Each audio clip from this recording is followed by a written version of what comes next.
I am one of the organizers for the largest tuition strike in American history. Let's go! Let's go! Now, I'm from Montana.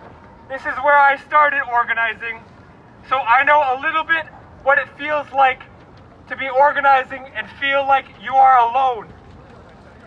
My first rally that I showed up to was a protest at the Republican National Convention in my hometown of Helena.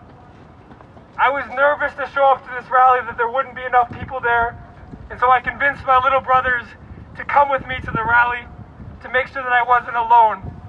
We showed up and we were the only people there. There were 3 of us standing there with our protest sign at this convention. So I know what it feels like to be alone. There were moments early on in this tuition strike where us as organizers, we made classroom announcements to no response. We sent texts to no reply. But slowly and surely, you start to build momentum. First you get 10 students, then you get 100 students, 500, 1,000, and now we have more than 4,000 students supporting the largest tuition strike in American history. I can tell you, with these 4,000 students spaced out across the world, and with hundreds of students and dozens of New York City politicians with here today, I do not feel alone right now. Let me tell you something. We are Columbia's worst nightmare. Columbia is terrified of us. Already, before this strike has even taken place, Columbia has started to make some concessions. Columbia has increased financial aid, Columbia has extended grants for students for summer classes, and Columbia has waived late fees on tuition payments. But this is not good enough. See, Columbia is the perfect embodiment of the contradictions of liberal capitalism. Columbia's liberalism allows it to profess these progressive values, such as trying to attack climate change, trying to defeat racism. Columbia makes these statements on its social media, but because of the logic of capitalism and the competition that drives capitalism, Columbia is unable to follow through on these promises. Columbia says to care about its students, it says to care about the surrounding community, but what it actually cares about is its image, because Columbia must compete with the surrounding schools for funding, for donations, and for wealthy students. And so when Columbia has to force to choose between its students or a shiny new campus in Harlem that will make headlines, Columbia is going to choose the shiny new campus every time. The way in which Columbia operates under liberal capitalism is not good enough. I want to talk a little bit more about this campus and the surrounding Harlem community members. In 2010, Columbia used the argument of eminent domain to seize property in Harlem, displacing thousands of residents. This campus costs $6.3 billion, has displaced thousands of residents, and Columbia has spent hundreds of millions of dollars in legal fees defending this campus. Columbia has worked with the NYPD on a 4-year mass surveillance project to ensure that they could clear out the low-income Harlem residents living near this new campus. And so when we have Columbia telling us that they do not have the funds to meet the student needs, we tell them they do have the funds, they are just being used in the wrong place. That's right! We are here today because we know that this shiny new campus with all those glass buildings, without the students and workers, this new campus is just a bunch of empty buildings. I want to talk a little bit more about why we are able to be here today as a tuition strike. This is the result of years and decades of organizing. There are different groups on campus, such as Sunrise and Extinction Rebellion, that have been pushing Columbia to divest from fossil fuels.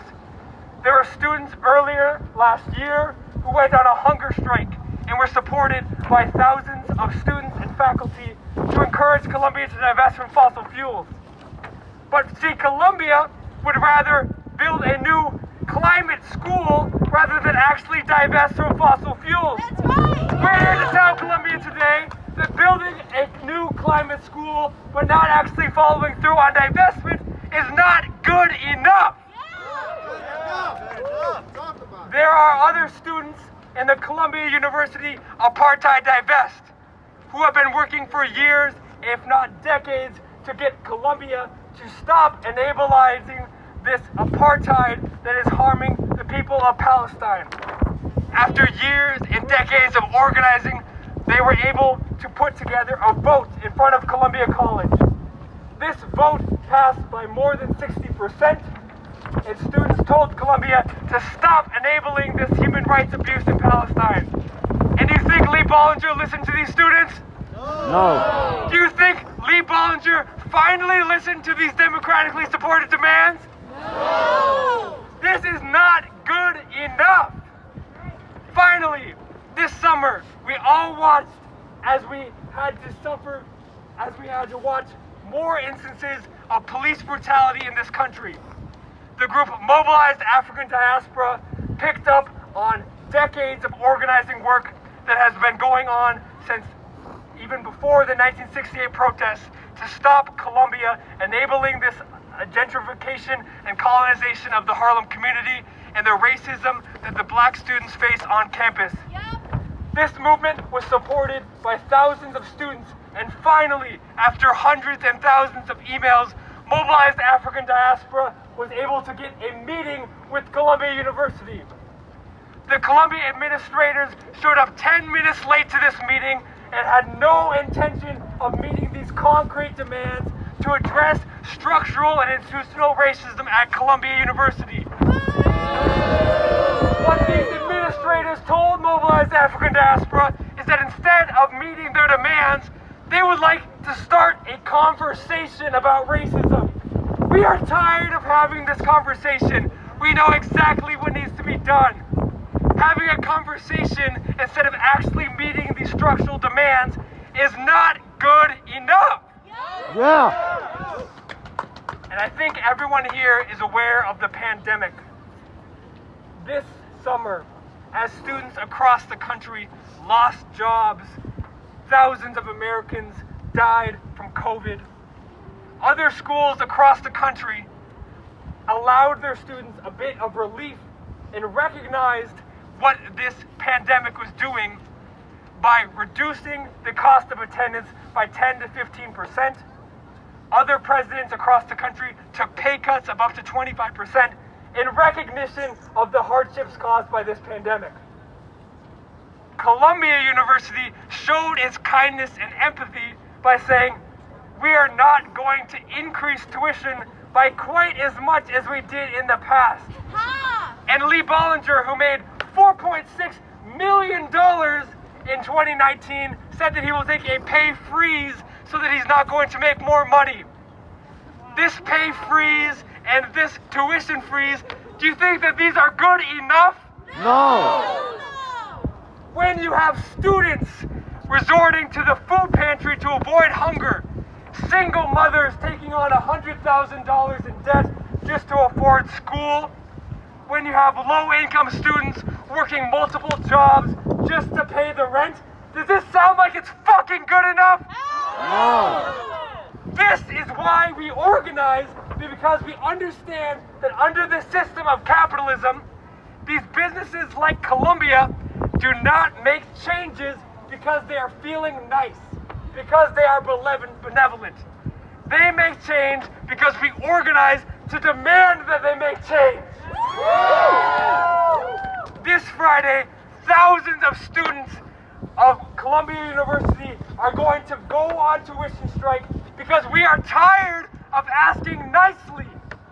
We are going on tuition strike to demand change. Yes.